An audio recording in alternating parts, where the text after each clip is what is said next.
Breaking right now, US superstar broadcaster Megyn Kelly has just exposed an editing scam on Meghan Markle's new Netflix series With Love Meghan that reveals the truth about who she really is. This is absolutely fascinating. Only an industry professional like Megyn Kelly would be able to pick it up. But trust me, this really says a lot about the woman we're dealing with. I'll get analysis from Brittany, editor of the Royal News Network, in just one moment. But first, Brittany, let's watch this big revelation from Megyn Kelly. If you look at the first couple of episodes, every comment she makes is about herself. She's got her friend, Uncle Daniel's there. And then there's the Argentinian woman. And then there's a chef she brings in and Mindy Kaling. So there are no questions or comments about them, except there's one in episode 1 and there's one in episode 2. And if you go back and look at them, they're voiced over. Really? She clearly was told after the fact, you know, it might be nice if we kind of had you track like a question to Daniel about himself to set up that comment he made. And it's all voiceover. Anything she asks of the guest was laid in after the fact. You can see the break. It's like someone had to coach her on how to be a normal person who's an actual friend who has interest in something other than themselves. Ka-ching! Whoa, Brittany. Meghan Markle has just been totally exposed by Megyn Kelly. Isn't that astonishing? Oh, it's absolutely amazing that Megyn caught that. I definitely didn't. I was watching it sort of on a live stream, so I was kind of like half listening to the series, to be quite honest.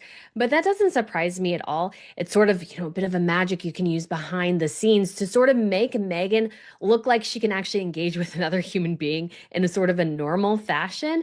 Because what was fascinating about the series in some ways is that she comes across as incredibly awkward.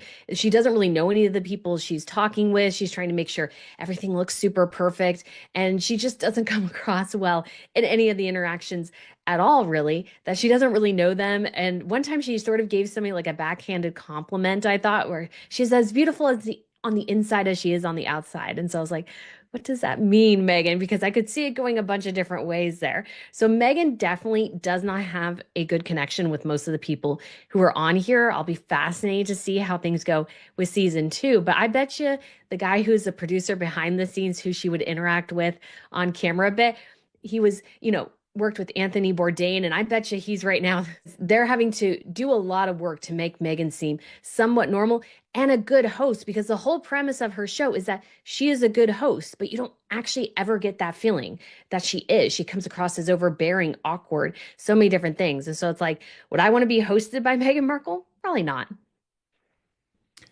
Then Megyn Kelly, with her guest Maureen Callahan of the Daily Mail, had a fascinating take on the whole Mindy Kaling Sussex name moment. Let's watch together. Mindy says to her, I just don't think that anybody really realizes Meghan Markle ate Jack in the Box.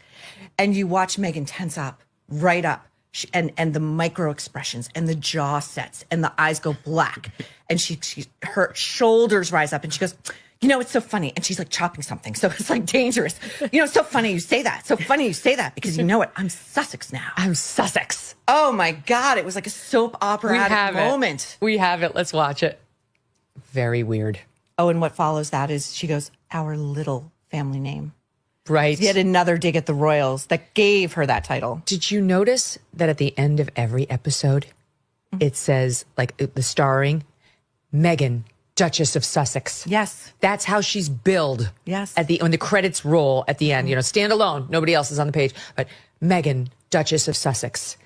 Yeah. Because they became Sussex when the Queen died and Harry's dad became king. And that's when Lilibet and Archie became Princess and Prince, and I guess as a result, their last name is now no longer Mountbatten Windsor. It's Meghan Sussex and Harry Sussex. I have no idea. And no, fucking Megyn, no one knew that. Like, why are you correcting? It's Sussex. No, I don't know. Who knows that? Literally nobody knows that. And it's really interesting take, Brittany, from me hearing that from an American perspective, where they're like, oh, all of this weird naming protocol, why does it really matter? But presumably this is exactly what Meghan Markle wanted. She wanted this moment to go viral. She wanted it to explode, which it did, because she wants everyone to start calling her Megan Sussex. And I guess Mindy Kaling was just the collateral damage. Yeah, what you want in a conversation with a friend is for somebody to begin lecturing you about their name, which is exactly what Meghan did to Mindy. And Mindy didn't know, and Mindy was just trying to be funny. She was trying to sort of help Meghan be a little bit more comfortable. And then Meghan goes into this long soliloquy about her family name and everything like that, which was sort of a bit ridiculous. But yeah, Meghan does, to a certain extent, thrive on confusion. But I think this confusion isn't helping her because everybody's like, well, what do we call you? You're still calling yourself the Duchess of Sussex, but then you're also calling yourself Meghan Sussex. Which is it? Are you a Mountbatten Windsor? Are you not a Mountbatten Windsor? Where are we within this realm? But it's obviously she just is so desperate for the title, so desperate for the attention.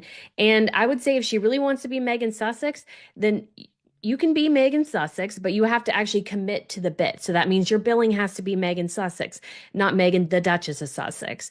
So you have to actually commit. And it's still surprising that she's not putting the in there, because not having the in there going Meghan Duchess of Sussex is technically a divorced woman's name. So she's almost setting well, I guess she's just setting her up for the inevitable, Brittany. Yes. Give it so a few she's like years. already setting it up. So it's always there officially in her divorce title. So even if that changes, if she still has that part of the title, the show still works. The questions? The parts that make it seem like Meghan is curious, engaged, and deeply invested in what her guests are saying? Yeah, they were apparently dubbed in after the fact. Let's pause here for a second. If that's true, it's not just a little behind-the-scenes trick. It kind of flips the whole authentic storytelling thing on its head, doesn't it? Because when you think someone is having a genuine heart-to-heart, and then you find out parts of that were scripted or added in later, it makes you wonder what else was fake. What else was just for show? And that's exactly what Megyn Kelly is calling out. She says the show feels performative. That Meghan is trying to look empathetic, relatable, even normal, but she's being coached, yes, coached, on how to come across that way. Think about that. Someone literally telling her how to sound like a caring host. It's kind of sad, right?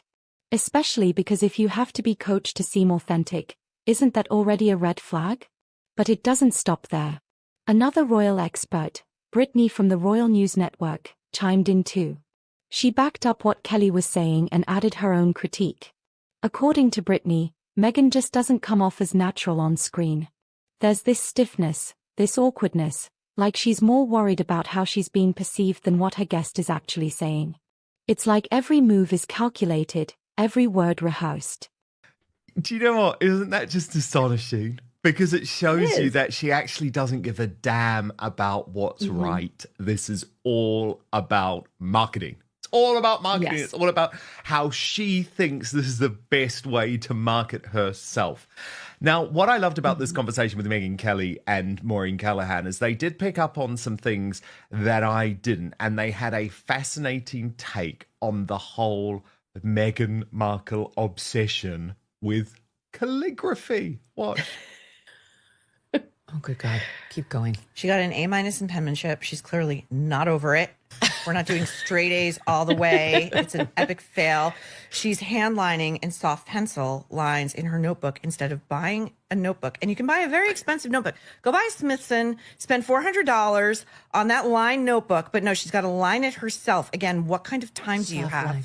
Then she's doing that infuriating calligraphy. I know. What is she, 12? I know. I took a calligraphy class when I was 12. It was a way to kill some time. I didn't think it was going to be a life skill I would take into middle age. And then she's saying, this is a no fuss. She literally says, Megyn, this is a no fuss menu. Oh, It's right. within the reach of anybody. As she writes, like, whole wheat toast with estate honey. Honey from her goddamn estate. She's obsessed with her honey. But she's obsessed that she's growing it on an estate in a manner that we can't see because we're just the great unwashed who are tuning in to supposedly, just roil ourselves in envy and feeling like failures because we don't have mini scissors. That's the And I absolutely, well, I loved all of that again, but I think what was best for me about this, Brittany, is Maureen Callahan perfectly summed up my frustration, which has been building over so many years. Like, get over your calligraphy obsession. It's embarrassing. I don't care. It's immature. It's like, is this all you've got? And I have the messiest handwriting in the world, Brittany. So maybe there's a little bit of jealousy, okay, because I was never a calligraphy kid. But please, God, move on. Oh my goodness. I call it her fancy cursive because it's not like true calligraphy, more in like the medieval style. It's fancy cursive. And so it's sort of funny because that is the one thing that I think is Meghan's passion. She talks about hostessing and the show being her passion project and her heart song and everything. And I'm like, no, it's your stinking calligraphy because you have to put it on everything. Even that hat she wore in the renewal thing, it says, let us remain calm. So, lettuce as in lettuce. Oh, and yes. But it's funny because just from a branding marketing perspective, you can't read it easily. So if somebody's walking around with the hat, people are just going to stare at you going, what does that say? I can't read it because it's too small. It doesn't work. And so it's just kind of crazy how obsessed she is with it. But again, it goes all back to what I noticed about this show. And you see it even in her Instagram here. It's all about the aesthetic. There's no heart or soul within it. Her show was soulless, I thought. And it's just all about looking good and nothing about, actually having connections with people because she didn't have connections with anybody on her show. But yeah, that hat is terrible. That hat is she's probably going to sell is terrible. Can't read it. Calm. That's also terrible. She did. Oh, sorry, Brittany, you go. No, real quick. She did this little thing on the blackboard. She says, oh gosh, breadily or not, here I crumb. Oh, God, make it if you stop. missed that. So she likes those little the food worst puns in so the bad. world. Now, what's It's interesting, so dumb. Brittany, so we have Maureen Callahan and Megyn Kelly doing this sort of take from powerful female journalists in the US, but their equivalents here in the UK, certainly on the royal beat, are two women who work for the Times called Roya Nika of the Sunday Times and Kate Mancy, who's of the Times of London daily newspaper. And on the whole, they're a little bit softer towards Meghan than someone like me. And they certainly have been much more favourable over the years. They're part of the royal rota, so they try and play that game, right? Which I've always been very opposed to. But what was very interesting, Brittany, listening to their discussion, they are actually as opposed to With Love Meghan as Megyn Kelly. And then we get to one of the more awkward moments that really shows this tension. Mindy Kaling, one of Meghan's guests, made this casual, light-hearted joke about eating Jack in the Box. One of those little moments that normally make a conversation feel real and fun. But instead of laughing or rolling with it, Meghan's whole vibe shifted. She became tense. She took that simple, silly comment and immediately turned it into a statement about her identity, saying something like, "That's not very Sussex of me." Wait, what? Yeah, she brought up her Sussex title. Again. In the middle of what was supposed to be a fun back and forth. And this wasn't the only time she insisted on that identity. There's also this really strange moment where Meghan refers to herself as Meghan Sussex. Now, to be fair, that's not even how royal titles are used. You don't just stick your royal name after your first name like it's a brand label. But she does it, over and over. At the same time, she continues to be credited as Meghan, Duchess of Sussex. Critics, and let's be honest, a lot of fans too, are saying it's all very confusing. Is she holding on to the title because it gives her brand more weight? Is she trying to have it both ways? On one hand, she says she and Harry are done with royal life, but on the other, the Duchess title is front and center in everything she does. So it's really interesting. It reminds me of an article I read sort of in The Guardian that was sort of a think piece on it, talking about how, well, Harry and Meghan do need to make money, but is this the best route? And I think one of Meghan's key mistakes here in this series is that, like they said, like Roya said, she has proclaimed to be an advocate for women, that she's progressive, and all these sorts of things. And yet she does this very shallow and sort of vapid, housewife routine. And I think Meghan, at the end of the day, has sort of revealed herself after a period of time of not being the progressive female advocate that she claims to be. But really, at the end of the day, she's pretty shallow. She doesn't have, let's say, a ton to offer in certain ways, and that this is her world, to be sort of shallow, vain, and vapid.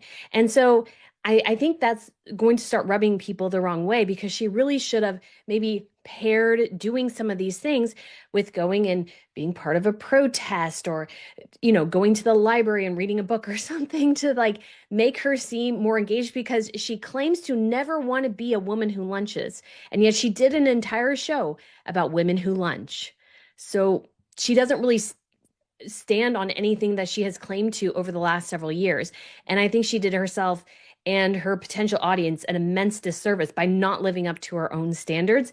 And she does that constantly, and it really undermines her, I think, in the long run. Now, Brittany, Newsweek have looked into the exact moment that Meghan Markle's show started flopping. This is really interesting, actually, because usually people like me get the blame over there in the UK. However, what Newsweek has actually discovered, and this is according to really detailed research, Brittany, is that it was actually American audiences that really pushed the show to the point of backlash and ridicule. So the positive responses were actually winning before the show's release, kept the lead for hours after, as British fans and journalists were frantically watching the show. But the balance between positive and negative posts dropped to net zero around 2 p.m. Eastern Time, or 11 a.m. in California, where Meghan and Harry live. So that's really fascinating, isn't it? Because it feels like a lot of the hatred actually is coming from the American side of things. And you actually posted on this. Meghan had a handful of hours before the negative public reaction started towards her series.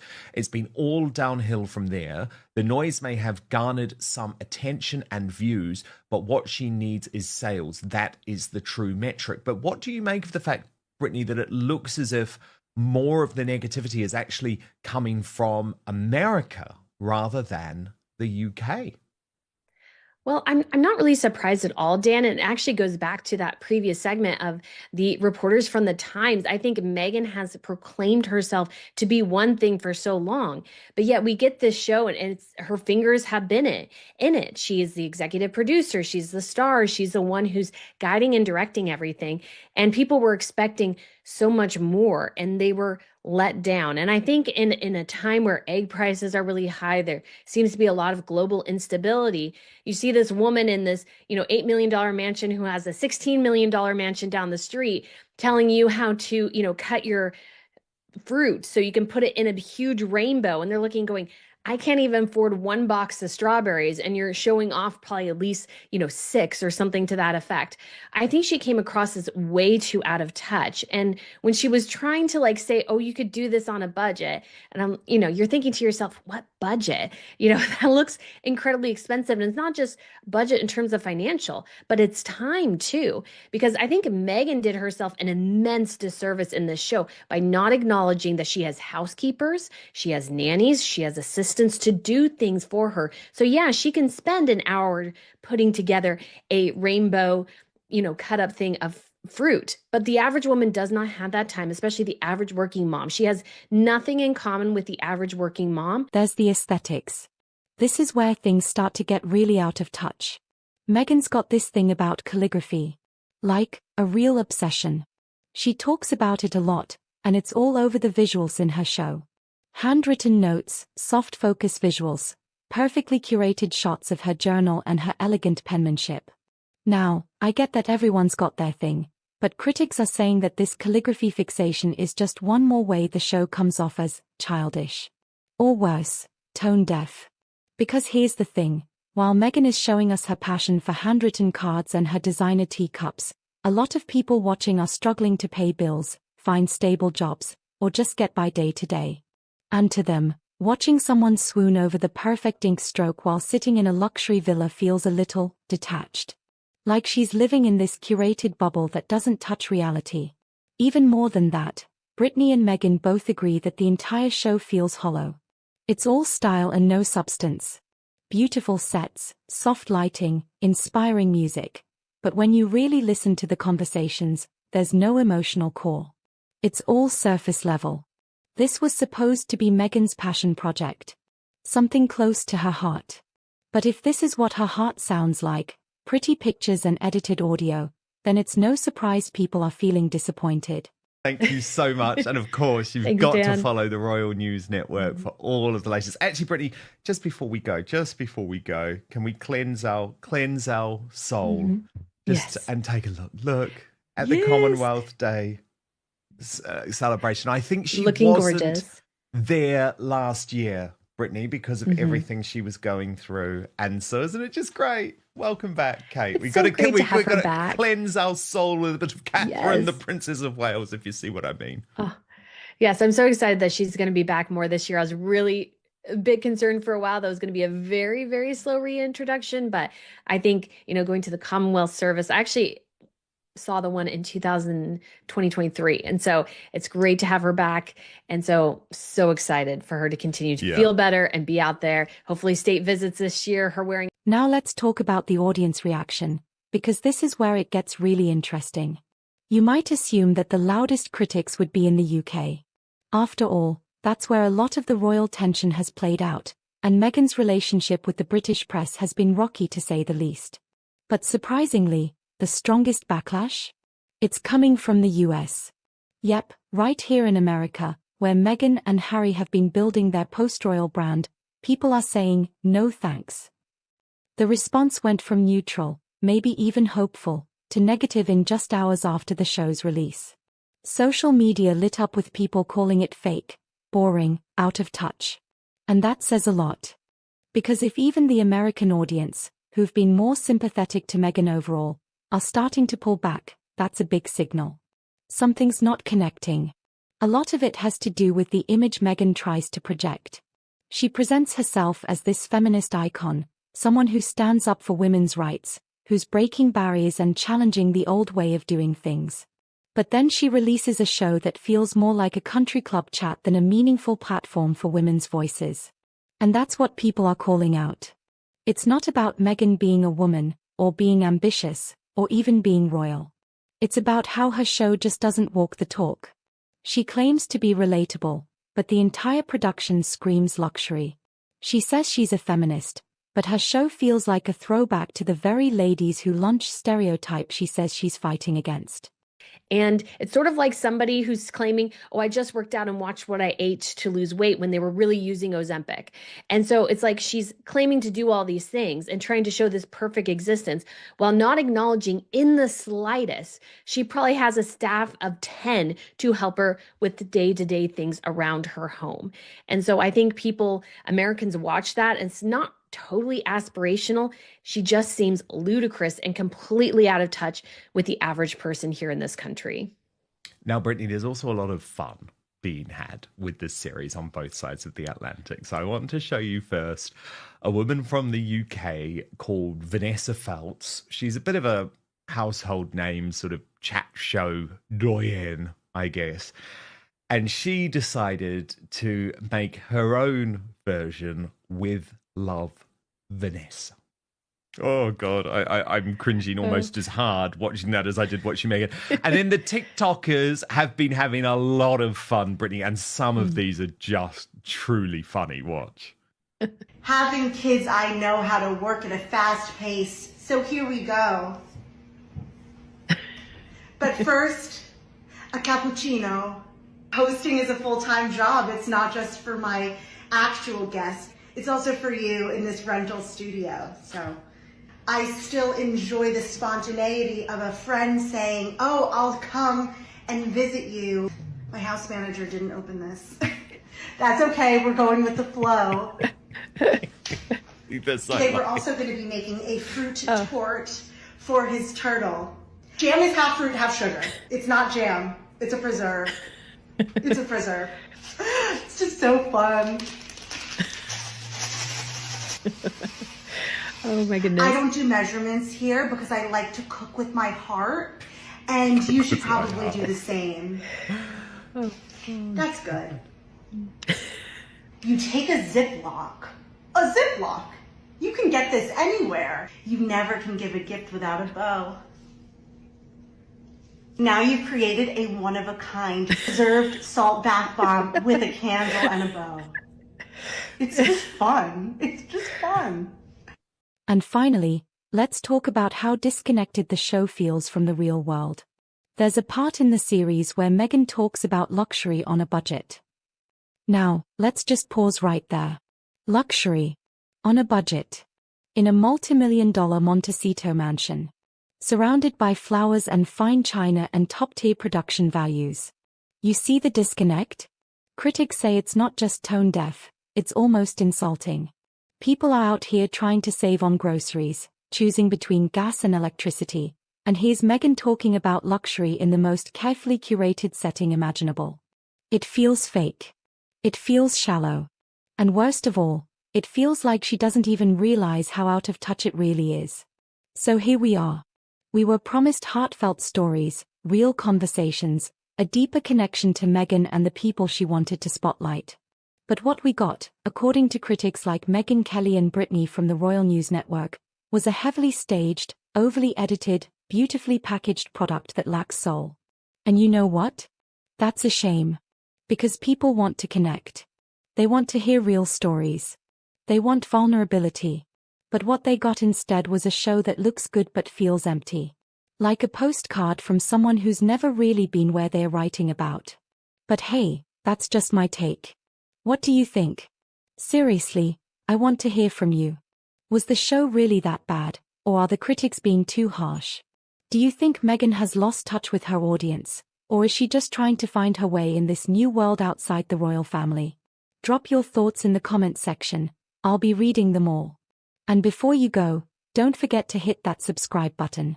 We've got plenty more deep dives and honest conversations coming your way. Thanks for hanging out with me. Talk soon. Meghan Markle posted a bizarre video on her social media yesterday, which sent several people into absolute meltdown. It is the cringiest, most uncomfortable piece of tape I've seen in a long time. I'm sorry, but I'm going to make you watch it. SOT 24.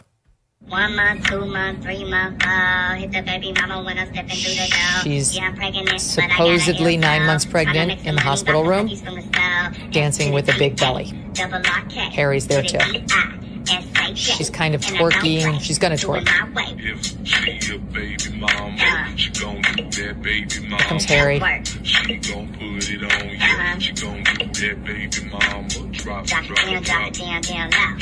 She spreads her legs. She hikes her dress. She circles her genitals around and around. Okay. This is deeply problematic on a number of levels. Number one, here's the problem. We don't like you, Meghan Markle. We don't like you. And no amount of posting videos that you think are going to humanize you will make us like you. You've already shown us your true colors. We know who you are. You helped kill the Queen. You didn't give two shits about calling the royal family racist while Prince Philip was on his deathbed and casting aspersions on him. You have completely undermined all the amazing gifts that this family has given you as nothing and suggested that they didn't care, you were suicidal, and they were the ones who drove you there. So she has absolutely no love lost between her and most people who may be somewhat warm towards the royal family, even if we're not big on royalty. She's reportedly bullied virtually everybody who's ever worked for her. She can't keep a staff in London. She can't keep a staff in Montecito.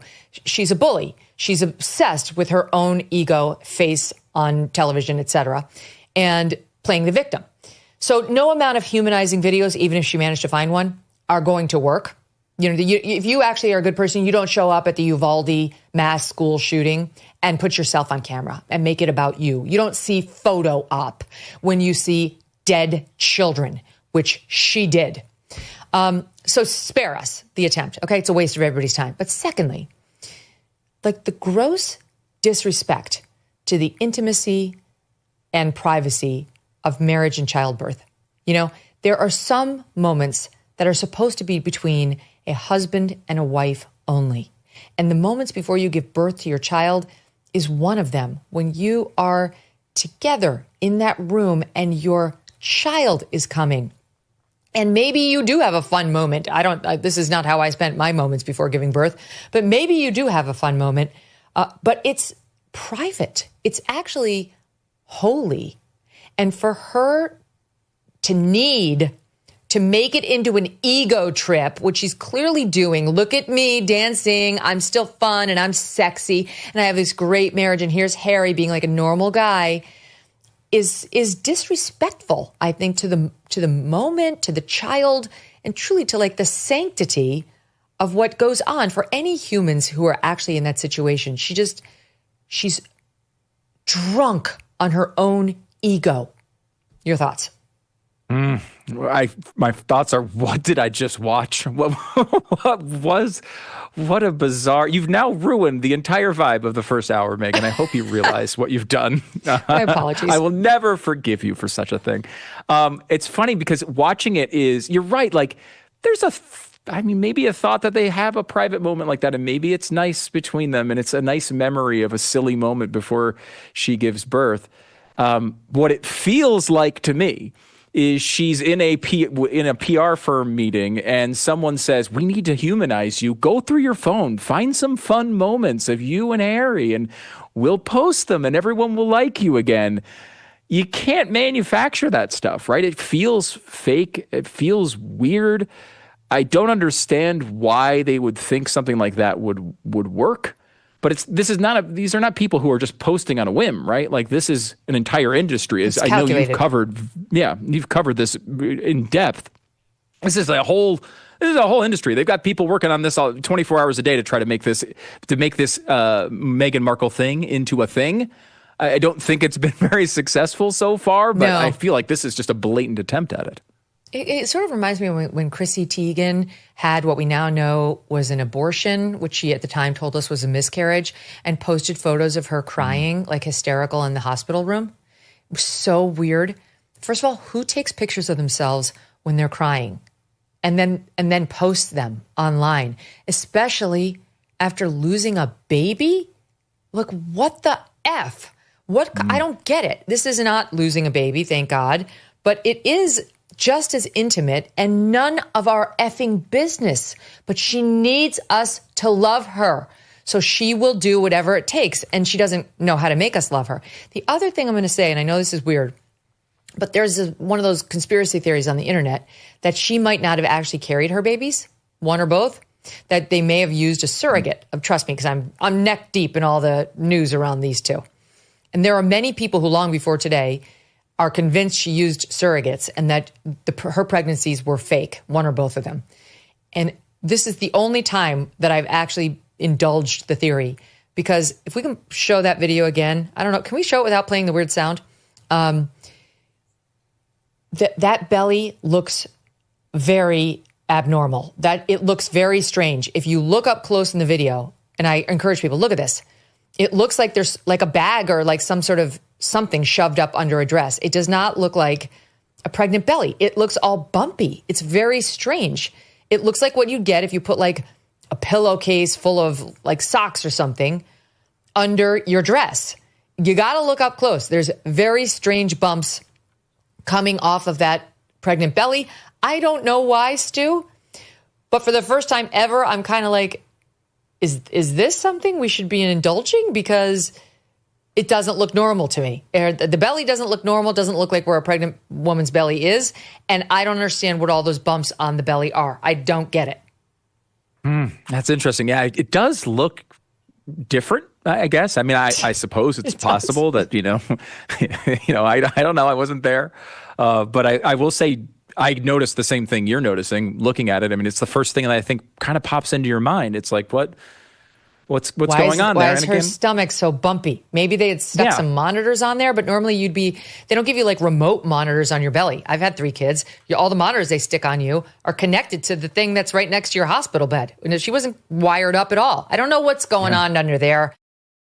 This administration is working very hard to try and fix this country. But while they're focused on fixing the country, they can't fix your personal finances. That's really up to you. And that's why thousands of Americans are turning to Birch Gold. In the past 12 months, the value of gold has risen by 30%. Think about that.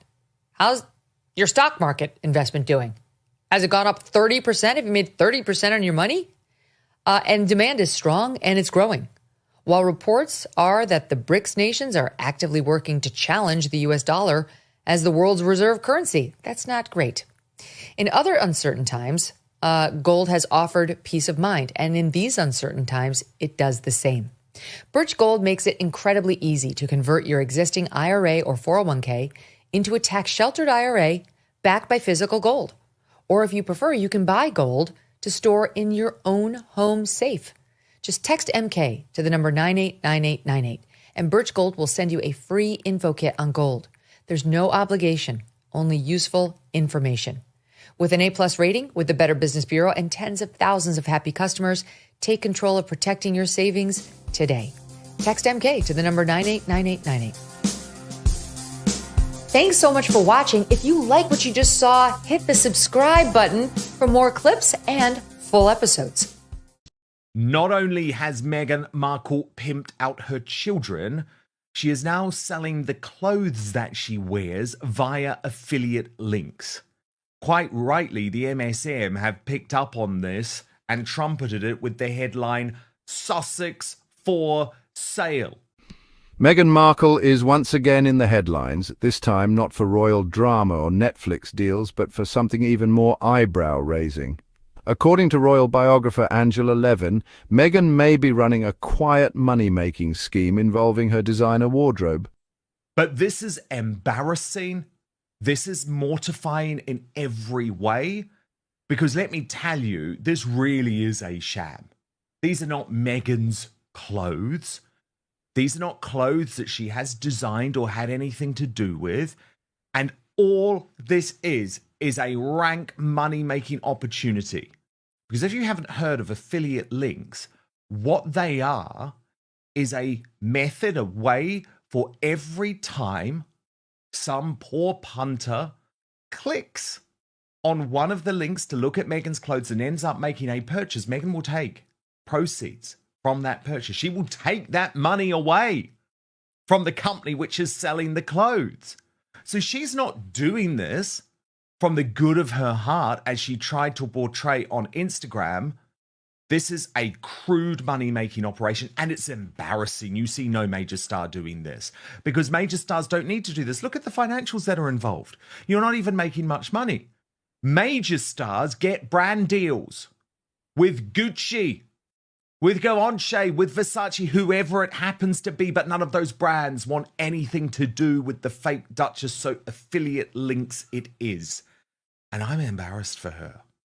So are lots of commentators, by the way. Furiosa posted, "Do not click on Meg's affiliate link on Insta, they're desperate for cash." Kayla Adams wrote, "Meghan Markle in 2022, I wore a lot of muted tones, but it was also so I could just blend in, like I'm trying not to stand out here. So there's no version of me joining this family and trying not to do everything I could to fit in. 2025, post links to things she loves. Oh, and guess what? They're all beige and boring." I mean, I am loving the spoofs at the moment, by the way. Look at this one. The Meghan shop my boring beige and wrinkled as well. Meghan's mole posted on X, "Meghan Markle must be the only woman whose children constantly shrink and hair color change with every photo." Remember, Meghan released the photo of blonde Lillian Archie for Netflix 2 years ago. Compare that to the AI slop she released this morning instead of doing the school run. And of course, this was all to promote the wardrobe. So she is doing everything she promised not to do. She is now using social media, something that, by the way, Prince Harry claims is so damaging to our young people. She is using that specifically to pimp out her children for financial gain, for commercial gain, because she knows that the pressure is on. That's right. Luxury clothes, gifted couture, and secret sales. Is the Duchess of Sussex turning fashion into fortune? Let's break it down. First, who is Angela Levan and why should we take her seriously? Levan is a veteran royal biographer with inside sources and decades of palace experience. Even if there is another Netflix deal, it's not going to be anything like the 100 mil offered first time around. Meghan's mole went on, by the way, do you ever feel like you want to dress like a slob and wrinkle clothes that are 3 sizes too big and not tailored? Meghan Markle has set up a closet to merch her wares. If you want to dress like a slob and commission goes straight to her pocket. This is why she married Harry. There was also great analysis from our friends at the Royal News Network, who posted Meghan Markle's only ever been after the cash. Things must be desperate to stoop this low. Literally anyone with a large social media following can do this. Again, this makes her seem incredibly pathetic. Let this sink in. A woman in a $15 million plus mansion in Montecito, one of the wealthiest suburbs in the world, who at one point potentially had deals of $150 million upwards with Netflix, Spotify, Penguin, Random House, etc., wants you to buy her clothes so she can make money off you. Does that make any sense at all? The only celebrities that stoop to this level of influencing are those on the D or C list. The A list make their own brands and sell them, which takes more capital and know-how. So is Meghan Markle admitting to failure already with as ever? This literally makes no sense. Only the gullible and the worshippers will fall for this obvious cash grab. Seriously, this obscenely wealthy woman shouldn't need anyone's money for her clothing. If she's stooping to this, the question is why? And our friend Nancy Sidley of the Sidley Twins and the Twin Talk podcast simply wrote, definitely broke. They said, the squaddies over at TikTok are pushing 2 narratives as to why they couldn't buy anything on Meghan's shop. 1, the server crashed because she broke the internet. 2, everything is sold out. I just checked and the server has not crashed and the items are still available. The site Meghan's using is for run-of-the-mill influencers trying to get noticed by brands. This is rock bottom for her and I'm here for it. Meghan is competing with women half her age who have been doing this for a very long time. And she added the fact that Meghan Markle can't get paid partnerships with brands is a really bad look. Angela Levan, our royal mastermind, joins me now. I mean, this is so embarrassing. I don't think anyone is going to fall for it. But is financial worries the motivation for doing this? Well, I listened to some people who they were very, very excited that Meghan is actually putting up clothes that they could buy. And I can't wait, I'm saving up and I'm going to get it. I mean, I just wanted to say, are you crazy? You know, it's ridiculous. But she handpicked it. You know, I think that she's done it. It's about me. She handpicked and curated a collection of things I love. So they feel, people who do like her, which I agree is going smaller and smaller, that, you know, they want to be like her, which is pathetic. She's very good at putting on a face that is actually, that doesn't really belong to her. And I think it's really terrible. And I think as well, you know, this, that she will get from 10% to 30% of anything she sells. So this she gets, you know, as well as being paid if you click it. So, you know, it is just extraordinary. And the prices of some of the things are ridiculous, over £1,000.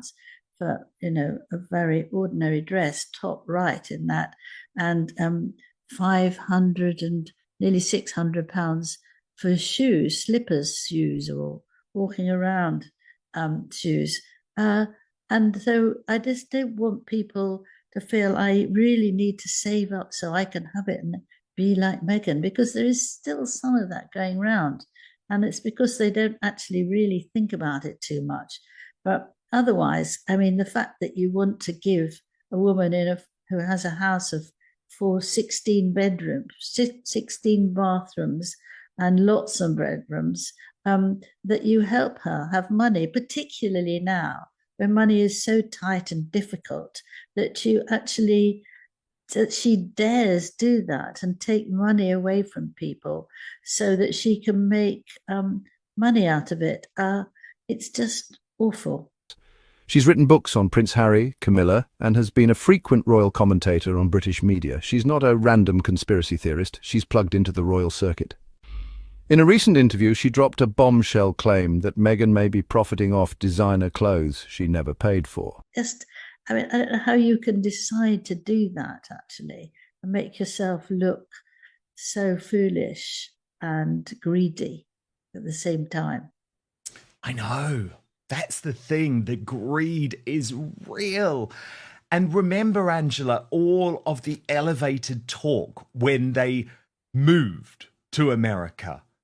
We want to do content that is going to enhance the world. We want to save the world. You know, this was all about charity and all about philanthropy, but actually it was never about that, was it? It was about money, and they will do anything to earn money. So now that the good deals are disappearing because they were so lazy and so arrogant, they are going to stoop to new levels to make money. And Harry, because he doesn't particularly want to work, Angela, he just wants to do his sort of faux royal life. He's basically allowed Meghan free reign. And this is so embarrassing. Yeah, Keep but coming actually, back to that word, but it is for him. If we go back to 2020, when everybody was saying, well, actually, they don't want to stay. Meghan's very disappointed that Harry didn't have so much money. She thought he would have endless money, and she realizes he only has X thousand million pounds. And she was very disappointed from the start, and I'm sure that was one of the reasons that she agreed to marry him so quickly. Out of just a couple of weeks, wasn't it, before he proposed, and she said yes. And William had more money, and that's why she's always had an eye for him. But he's quite savvy and took no notice of that. He pretended doing up his scarf or not quite looking at her, and did say to Harry before that, be very careful. She might be, you can't move so quickly, which broke their friendship and loveship and all that. And I think that's what it is. The one thing that actually can make some people feel better is the fact that she will never, ever be satisfied. However much money she has and however many bathrooms she has, she'd always be looking around and seeing who's got better, and she wants that. I mean, she's one of those few women who doesn't ever feel satisfied and grateful for what they have. Have you ever heard her say thank you to the royal family? No. And if she hadn't actually been within that family, she would never have earned the money she's got. She would never be known as much as she is now. And if she has talent or not, the point is that everybody knows her and everybody sort of follows her. She's in papers and TV all the time. And that's given her a platform. But instead of taking advantage properly of the platform, but thanking the royal family for how they helped her understand certain things and how kind they were. And I know they were kind because I was amongst them at that time. And they were very pleased to have her and wanted to help her, all wanted to help her. She wasn't interested. But she's never said a word. She's still moaning on 5 years later about how terrible it was that she couldn't think properly. And that's how she's so happy now. She's back to the TIG and it's all going to be wonderful. Well, it's a very, very odd way to think and a very cruel way not to actually recognize people who've done a lot to help you, and feel that nobody can help you enough. Nobody can be good enough. There's never any money enough. And that's with her. And that's what makes her, in part, I'm sure, very, very agitated to keep going and to get money everywhere she can. Let's dive into how this alleged scheme works. Here's how the alleged operation goes down. Meghan receives designer clothes as gifts or loans from luxury fashion houses. These items are often valued in the thousands.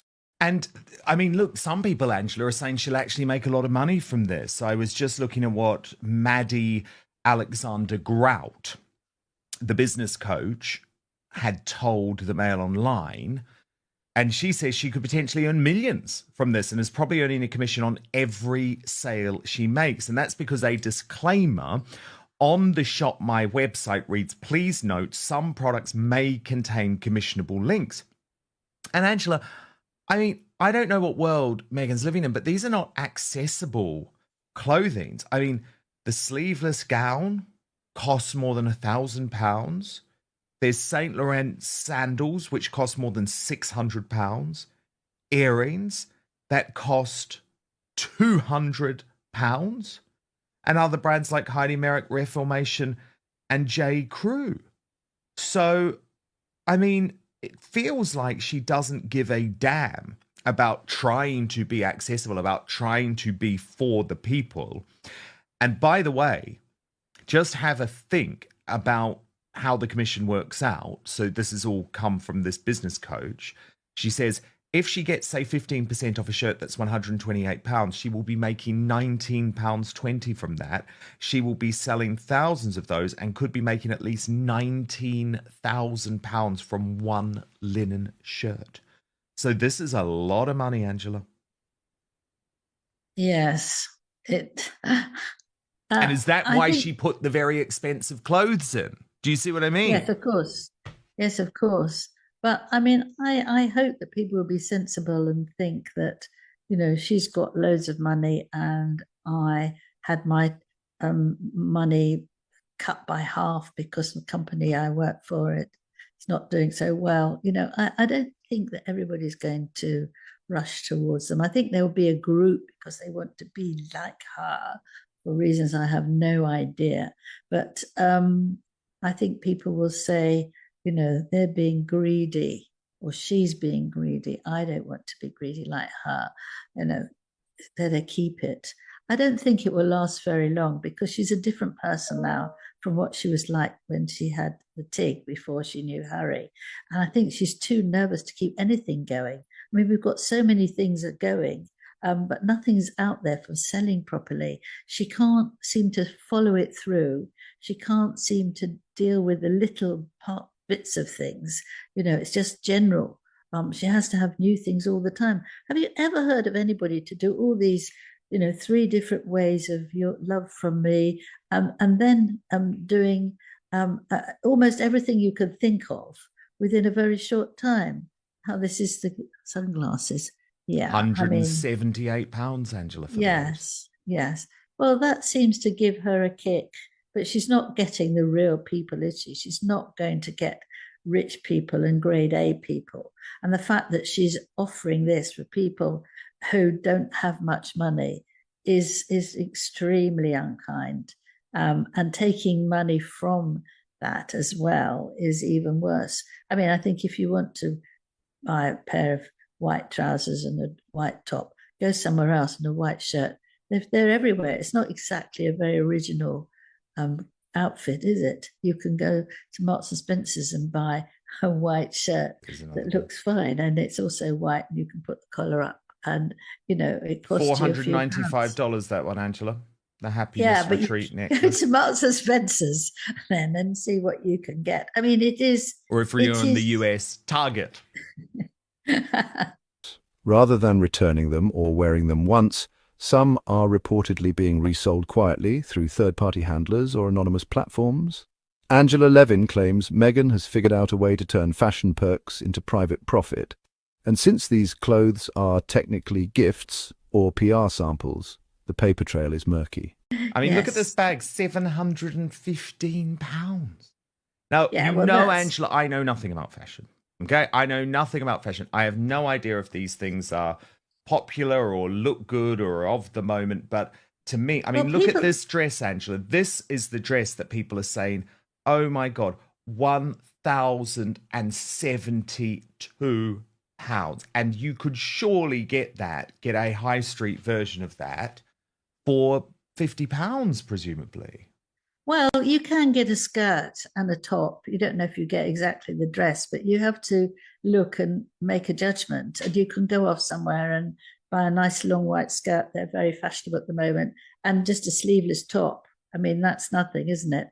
nobody would know the difference whether you spent a lot of money on it or not. And you could put it together and look lovely. You don't have to spend £1,000. You shouldn't be pleased to waste £1,000 on a dress like that, or any dress, I think. I mean, if you're going to get married in a dress, then maybe that's allowed. But, to spend that sort of money when you haven't got it, if you've got oodles of money, I don't think they want to go there. But if you haven't, then you can actually make yourself look very nice in all sorts of ways, not paying that sort of money. And you don't know at the moment it's not available in the UK, it's only in the US. And it will be a different situation if it comes to the UK, because then the royal family will be more involved, and they'll have a very difficult decision about what they're doing. Because she's no longer in this country, then some people have said to me, then it's left, they don't bother about it. But also she's chosen a good time, because the king is still taking a cancer help, and there's a lot to do, and he wants to get as much as he can do done, and they're not going to waste their time with Meghan, which on one level is not right, because they're just fed up with her and they don't want her around, very much don't want her around, and they don't want Harry to come round and start shouting at them and still asking for them to apologize to Meghan. So this is an opportunity for someone who's quite cunning to get through what they want, and then she does. Meghan does get what she wants. It Meghan wants, Meghan gets. That's what Harry said before their marriage. But, the social media he didn't want, and she's still doing that. Yes. She seems to get her own way all the time. Well, of course, because now what she's doing is weaponizing the fact, okay, H, you want to do all your philanthropy. Well, I'm the breadwinner now, so you go with this. And I'm going to put the children on Instagram, and I'm going to embarrass your family because we have to make the money. So you go and do your little philanthropy, but you let me be the breadwinner. And some of it is so embarrassing, Angela. I mean, look at this, for example. Meghan's £712 ethical handbag, the one that I just showed you, is being sold via this online shop. But do you remember, Angela, I'm pretty sure we spoke about this last year, but this is the bag that is being made by women being paid as little as 10p an hour. So that bag, she didn't learn from that, Angela, and think, oh my goodness, maybe we shouldn't be doing this because of the criticism. She's gone and put it on the online shop. She doesn't give a damn. No, she doesn't. Well, we should all know that by now, that she couldn't care less about other people. It's the same way that people criticize her in various different ways. She takes no notice. The title of what she's doing now with her conversations is stolen from somebody else who had it. Couldn't care less. That's her now. If she wants it, she's going to do it. And she doesn't care if they're poverty stricken or what. And it can turn your stomach if you see that the person who made that bag, it's not a terribly exciting bag, but bags are popular and people do get a bit of a kick somehow that it's, expensive. I personally don't care as long as I can put the things in. I'm really not interested in spending a lot of money on a handbag, but other people are.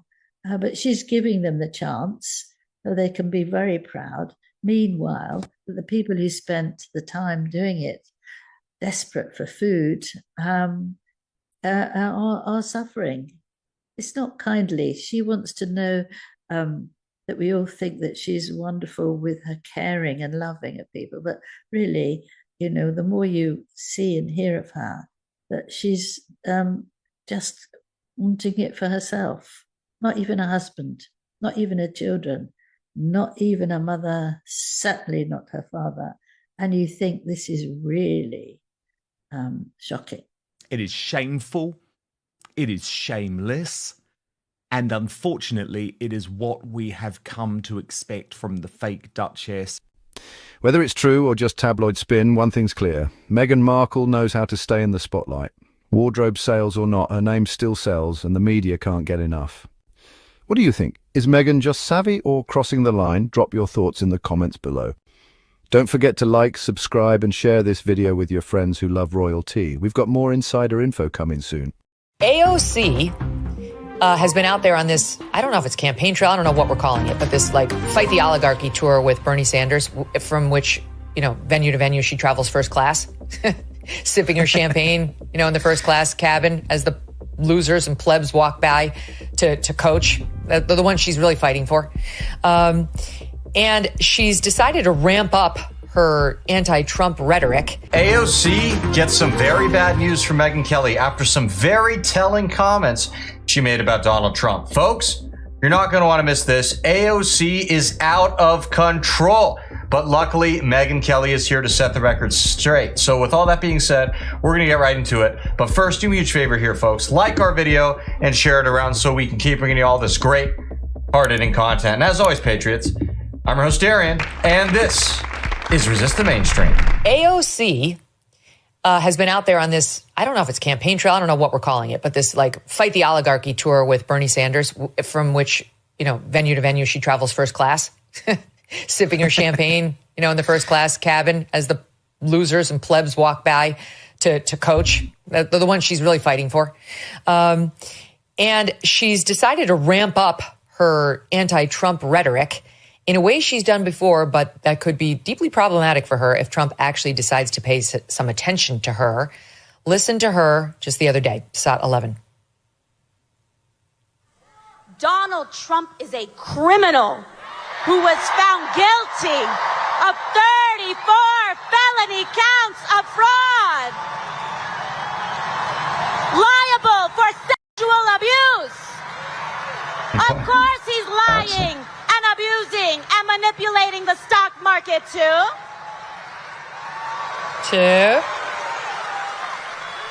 When he talks about rapists and criminals, he should look in the mirror. Yeah.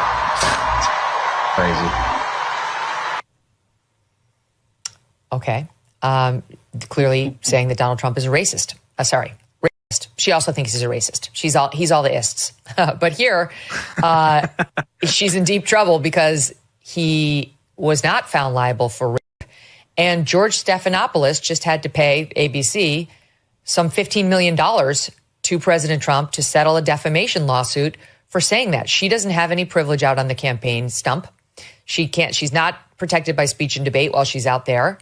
And I ask you, Steve, whether Trump should do something about this, because quickly, here she was just in January on social media about his inauguration. Listen to her there. All these journalists are like, Congresswoman, are you going to the inauguration? Congresswoman, are you going to the inauguration? Are you going to the inauguration? Let me make myself clear. I don't celebrate rapists. So no, I'm not going to the inauguration tomorrow. Okay, so I think there's something important that's being missed here. Yes, AOC is a dirty liar. I think we've all known this for quite some time now. That is the case for pretty much the vast majority of the Democrat Party. But there's one thing that I think they kind of missed. That ridiculous faux Mexican accent she was doing. I mean, seriously, what on earth was that? She just sits there and starts caking on this accent, this Mexican thing. Donald Trump, he is such a racist, and something that rhymes with racist. You won't believe it. Okay? Sexual assault. Nah. It's like, dude, you grew up in the United States. You're from New York. Cut the ridiculous bullshit. It's really crazy. That's at least twice. Yeah, I'm 10,000% in favor of consequences being ratcheted up comprehensively in the culture at the moment. So commenso festival of lawsuits and lawfare. This would be just restitutional for everything they put the president through in the last year and a half. So sure, I'm completely and totally in favor of it. In fact, now that you mention it, I'm kind of surprised he hasn't done this already. Yeah, I think he's probably just not paying attention to her. But, think about it. Well, hold on now. You may have also stumbled on something there. That might be the ultimate diss. Like, you're just not even worth the salt in my tears. I have no idea who you are exactly. Not even worthy of a lawsuit. Exactly, yes. But think about it. Like, we've gotten so used to people saying the worst things about Trump. I mean, truly the worst things, that you're kind of like, whatever. But like, if picture like yourself or anyone you know, if you got called that word, you would absolutely sue her. You know, like it would be so jarring and upsetting and defamatory. There'd be no question that you needed to do something about it. And really, the standards should not change just because you're Donald Trump. Yes, as a politician, you need to take barbs like, he's a liar, he's a bad person. You know, those are opinions to which she's totally entitled. Stating that he is a racist is a statement of fact, which is false and has been rejected by a court of law. And she continues to do it. So what do you make of it? As Megyn Kelly just alluded to, yes, this kind of slander or libel, depending on the circumstance, can and does happen to regular people. Okay, I think a very important example of that to take note of is Nick Sandmann. You guys remember him? The Covington Catholic high school kid. Him and his buddies were out doing a pro-life kind of demonstration of sorts in Washington, D.C. during a school field trip. Only one problem, the left wasn't having any of it. We have this guy, Elder Nathan Phillips, as they call him, 50-year-old man, total loser, came up to the kids, got upset at them, started beating a drum in their face, and then him and the hoax left-wing media started pushing a lie that the kids were some kind of vicious white supremacists, racists, Christians, white males. Oh my God, the horror. A video showing a confrontation between the high school students, including junior Nick Sandmann, and an Omaha elder Nathan Phillips went viral and sparked outrage. Phillips told the Post his version of the incident on the afternoon of January 20th. Later that evening, Sandmann released a public statement giving his account. All the kid did was smile while this ridiculous 50-year-old man, keep in mind it's a 16-year-old kid, and this man who's over 50 was beating a drum in his face like a clown. And what did the kid do? He smiled. You know what? Pretty damn mature response for a kid, if you ask me. And he got dragged through the freaking mud. The media went after him, called him all these horrible things. He had people threatening violence and death against this guy. It was sick. Reza Aslan is a good example. Mainstream left-wing journalist who was making a post encouraging people to punch the kid. Really sick and disgusting people. And by the way, the kid walked away victorious, lest you think that they got away with it. They didn't, at least not completely. He sued CNN, Washington Post, and NBC in multi-million-dollar lawsuits. Okay, we're talking hundreds of millions of dollars. Later on, all of these outlets ended up settling with the kid for an undisclosed amount. So yes, it is nasty what these people can do. And Donald Trump should sue people like AOC. Because if they're going to do it to the president, guess what? They're going to do it to regular people too. The peasants, as the Democrats view them. Make of it. It's the campaign rhetoric they want to hear, and it's because here's the thing. Delano. Oh, Delano, my bad. My bad. Yeah, go ahead. Go ahead. No, I agree with Steve. Right? To me, the heavier the claim, the heavier the burden of proof in terms of bringing evidence to bear. You just can't go and say things about people. I remember this happened when Justice Kavanaugh was being confirmed, and there was a political analyst on MSNBC who basically said, I'm paraphrasing, he was on Joy Reid's show, so that'll give you a sense of what's coming.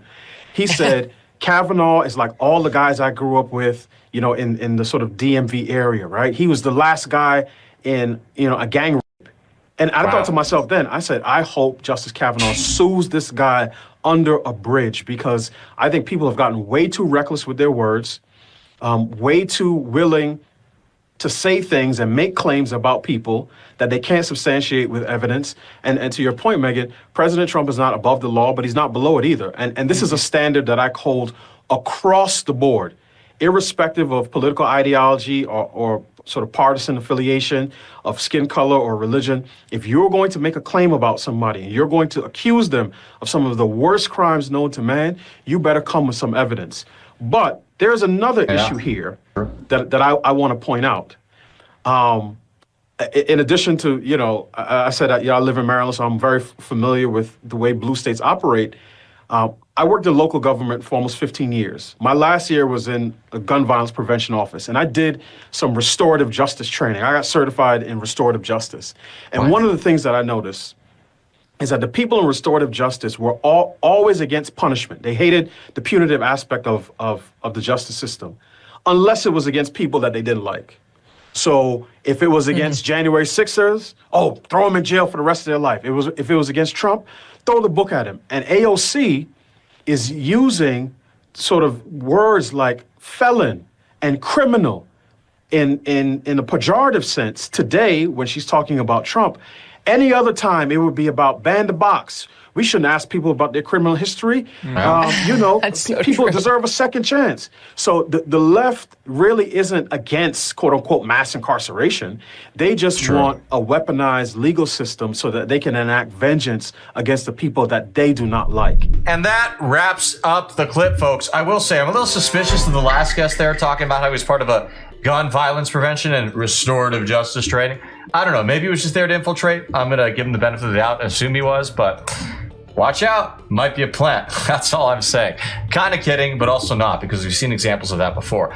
With all that being said, Patriots, thank you so much for tuning in. As always, comment below. Let us know what you like about the clip, what kind of stuff you want to see in the future, and hit that subscribe button.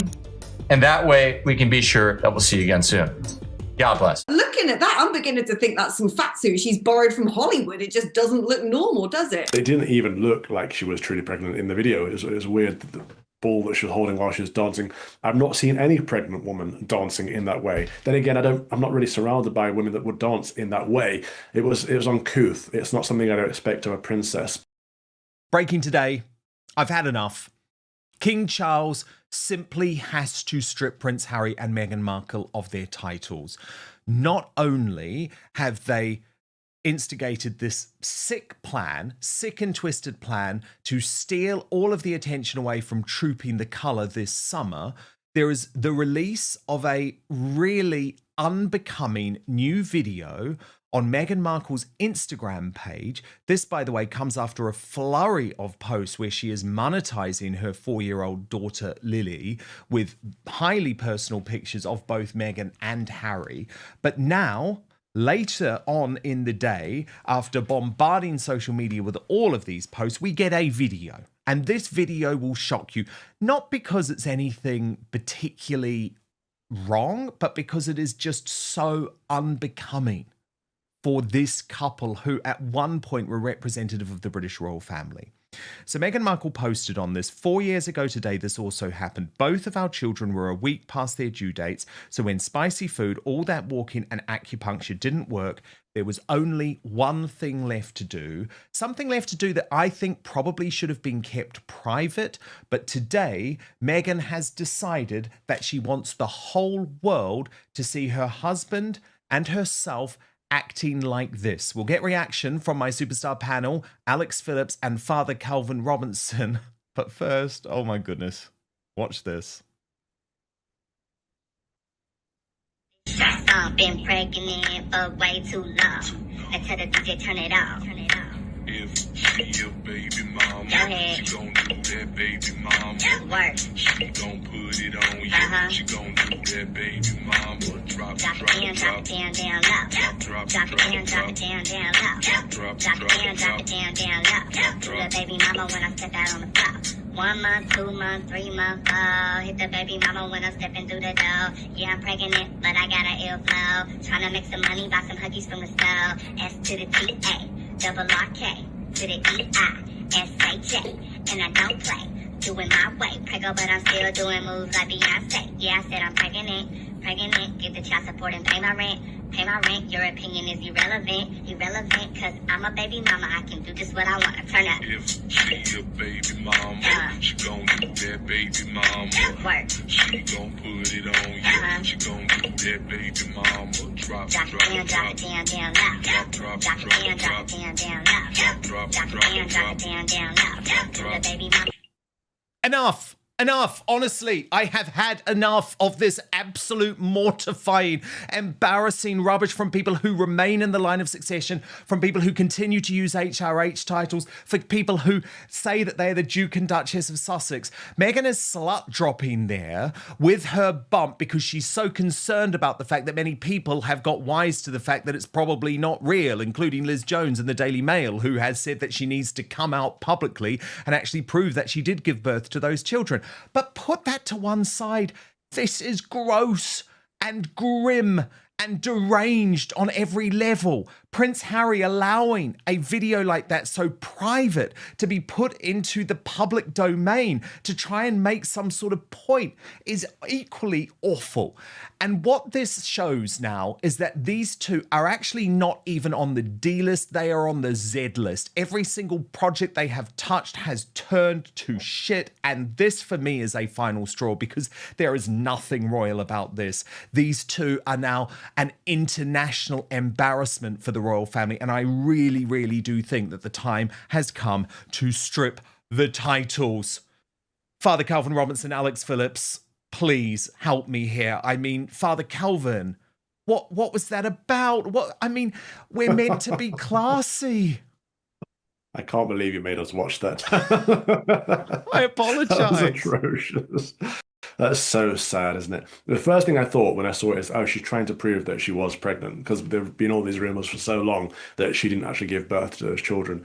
But it didn't even look like she was truly pregnant in the video. It was weird. The ball that she was holding while she was dancing. I've not seen any pregnant woman dancing in that way. Then again, I'm not really surrounded by women that would dance in that way. It was uncouth. It's not something I don't expect of a princess. But then again, she's not really a princess, is she? She's married into the royal family, and well, you can put a lipstick on a pig, right? Alex Phillips? Yeah, what the hell is in that bump half of Wembley Stadium? Like, what is it? I don't understand. I'm looking at that and I'm like, I don't, like, what? How many babies did she have? It doesn't, to me, actually, I never bought into the conspiracy theory that she was never pregnant. But looking at that, I'm beginning to think that's some fat suit she's borrowed from Hollywood. It just doesn't look normal, does it? But I mean, look, she just wants to be a Kardashian, doesn't she? She just wants to be famous in any way possible. She wasn't a particularly good actress. You know, she opened those boxes on Deal or No Deal. She had bit parts. She is just desperate for people to know her, admire her, like her, think she's beautiful, think she's fun, think she's cool, thinks her marriage is the best marriage in the world, her husband's the best husband in the world. I mean, he looks like a gimp. What on earth is that?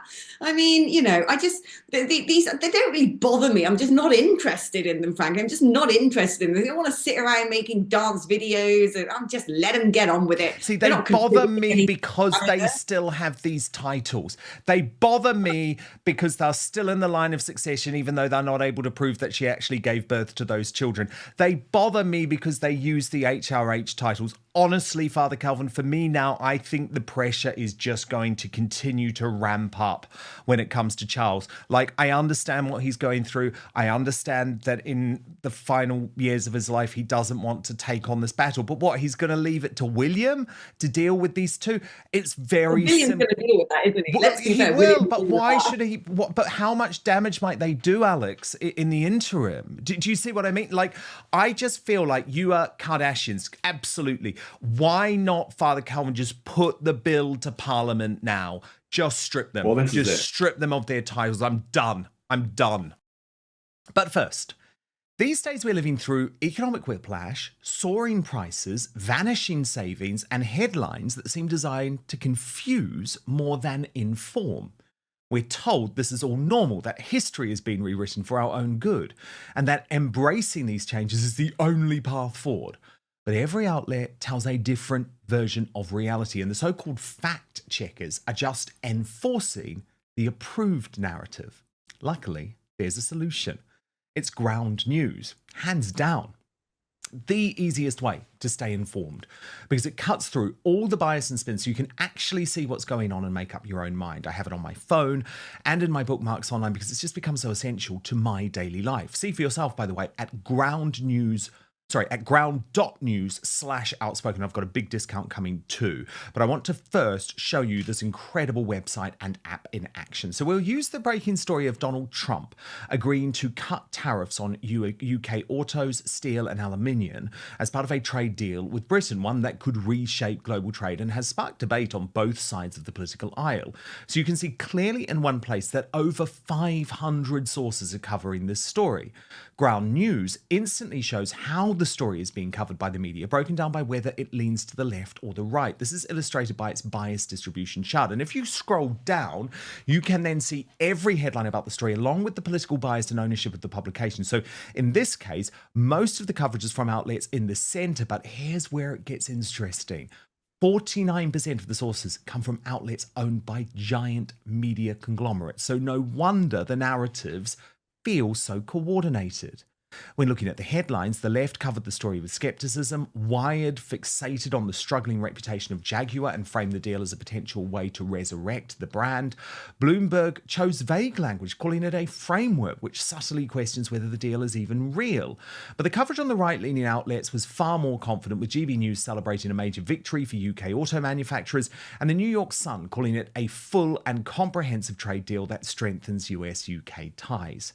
My favourite feature of Ground News, though, is the blind spot feed, which surfaces upwards of 20 stories daily that receive the majority of coverage from one side of the political spectrum.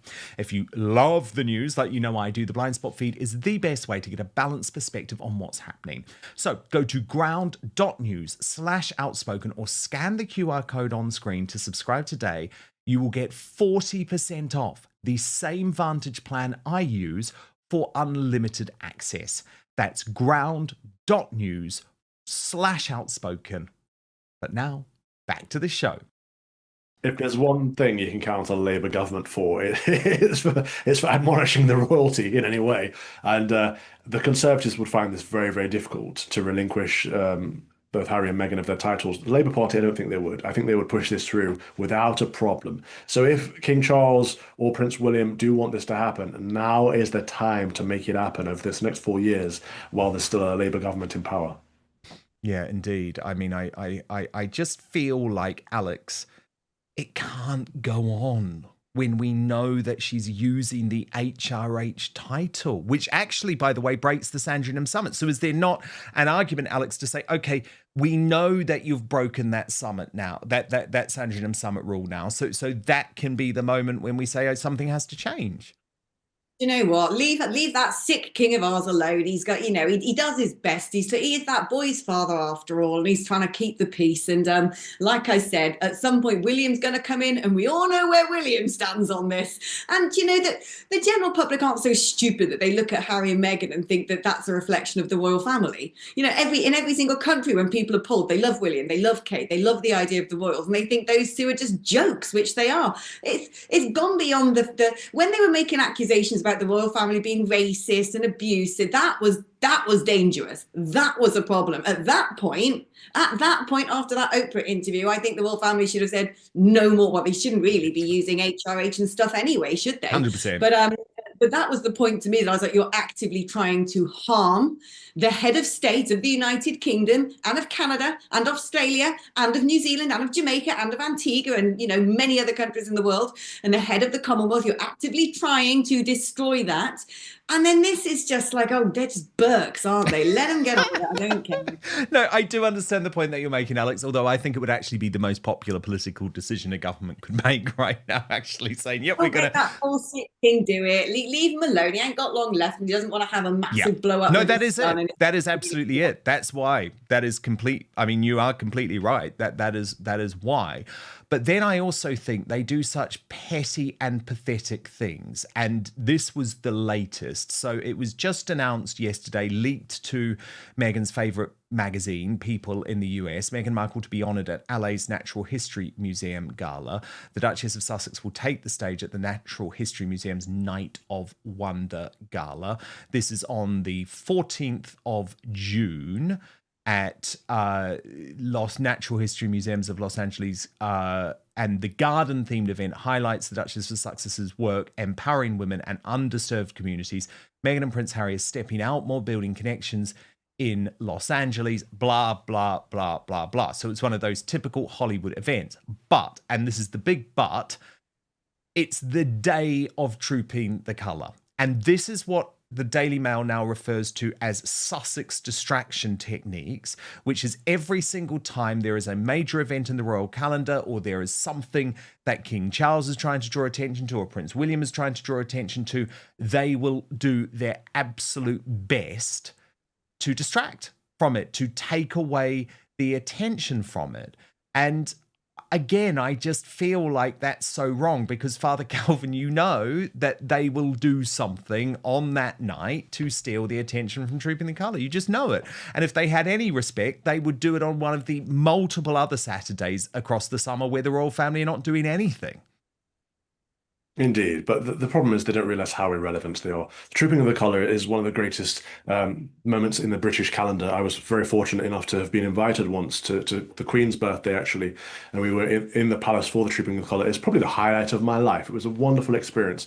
The whole of the country is looking towards Buckingham Palace on the Trooping of the Colour. Nobody cares that Meghan's being honoured by who again? For what again? Exactly. Well, actually, I've got some juice on this because everyone's like, what the hell? Like, what is she been honoured for? Why? How has this happened? And Ray Millard's source, who's doing some brilliant work on X, found out, for those wondering why Ms. Markle has been honoured, her longtime attorney, Rick Ginau, is the co-chair of the gala. According to Taz, posted, well, this makes sense. Meghan's latest accolade has her long-term business lawyer on the board. It doesn't take a genius to work out why Meghan is being honoured again on the same day as Trooping the Colour, the King's official birthday. How utterly predictable. And I guess it was totally predictable, Alex Phillips. But at the same time, you know where I'm at. They try and hang off a news hook, don't they? They won't get in the press unless, all the pictures that are going to be of Kate looking wonderful, the three young prince and princesses, princes and princess there, all the lovely photos of our royal family. They're like, we got to get in there. We got to, that's a great opportunity. We're also doing, who cares? I mean, what, like you said, what is she being honoured for? What's she done? I don't know what she's done. She brought out a cookbook with people from Grenfell Tower is the only thing I can think of. Otherwise, she just likes to walk around as a massive narcissist. And I just wish, I wish the UK press just went, we can't be bothered printing stories about them anymore because they're just not that interesting. I don't find them interesting, but clearly people out there do find them interesting, which is why they get coverage. People love to hate, So, oh God, we're having to look at that again, Dan. I can't take my eyes off it. What is going to come out of that bulge? What is it? I think he's embarrassed. Do you notice she's loving the limelight? She's loving the camera on her. He's really not. I think he's embarrassed by the whole thing. Yeah, he sort of goes along with this, but come on, Father Calvin, he's cucked. He's pathetic. It's not a word he's I'd not use, acting like a real man. I'm sorry, do you think that word is very rude? But you know what I'm saying. Emasculated. Is that more appropriate? Yeah, he is acting very effeminate. He is just going along with whatever but that's been the whole story from the beginning, isn't it? That he's gone along with her the entire way. And this is part of the problem. If he had stood up to her as a man and said, no, this is my family, this is my country, how dare you? Then maybe it would have been an entirely different story. But he doesn't have that in him, does he? Bless him. Well, look, the great thing about this video, I mean, as I say, it's literally just been released while we're on air. So we are reacting live in real time with you. But from everything that I'm seeing on social media and from all of the messages that I'm receiving, it's actually folks saying, I didn't necessarily buy what you were saying before on this, Dan, but that's not a real bump. So actually, I think maybe it's just completely backfired on these two. But anyway, Alex Phillips, Father Calvin Robinson, so brilliant to have you together today on the Superstar panel. Really, really appreciate it and have a wonderful week. We will speak next week. Lots of feedback coming in from you, of course, on the big story of the day, the mass deportation issue. And Helen O.D., who's been a member for 6 months, by the way. Thank you so much for being part of Outspoken. Writes, I remember Rupert Lowe being absolutely savaged over the mass deportation thing until they all figured out that's where the public are and have been. And in terms of, this is interesting. We're going to talk about this more tomorrow. The burqa ban, Reform UK and Sarah Pochin asking the Prime Minister whether the burqa should be banned today. Mr. ROR said, I think she didn't consult with Yusuf and Farage before asking this question. On the whole issue of demographic change, Andrew Law writes, there are areas in Blackburn, Rochdale, Oldham, Burnley that are 95% Asian. That's from the 2021 census. And on Tommy Robinson, Helen Shepherd writes, I watched Silence and that told me all I need to know about the sort of person Tommy is. He is the biggest patriot in this country and I support him. Amazing feedback as ever. Thank you so much for being part of our live chat. And of course, I love getting your feedback in the comments section too. Now, time to reveal today's Greatest Britain and Union Jackass. Your Union Jackass nominees: Lindsay Hoyle, nominated by Mother Clanger. Long haul Hoyle, she says, for taking 3 private jets while in the Caribbean at a cost of £5,500. Lord Hermit, the Attorney General, nominated by Dottie Spot, refused to review unduly lenient sentences given to a rapist, a paedophile and a terrorist fundraiser despite signing off on the prosecution of Lucy Connolly. And Jess Phillips, nominated by Andrew Lightfoot for being two-faced regarding the rape gangs. And, wow, this is interesting. Lindsay Hoyle in third place with 17% of the vote. Jess Phillips, the runner-up, but only with 23% of the vote, meaning today's runaway Union Jackass, that terrible, terrible Attorney General that the United Kingdom does not deserve, Keir Starmer's best friend, Lord Hermit. And today's Greatest Britain, this is so funny. This is so funny. Did you see this earlier? Rachel from Accounts, giving her press conference, and this man summed up the mood of the nation. So Mick Cass of the Dan Wootton Outspoken Club on X made this nomination. He said, the exasperated man behind Rachel Reeves, he didn't utter one word, but this worker's body language spoke for the rest of us Brits who are fed up of this Labour government's utter failure after failure. Thank you so much for watching Dan Wootton Outspoken. Please click on my face just to the bottom left to subscribe to this brand new independent news source and turn on the notification bell so you'll be alerted to our brand new live shows, uncancelled interviews and special royal episodes.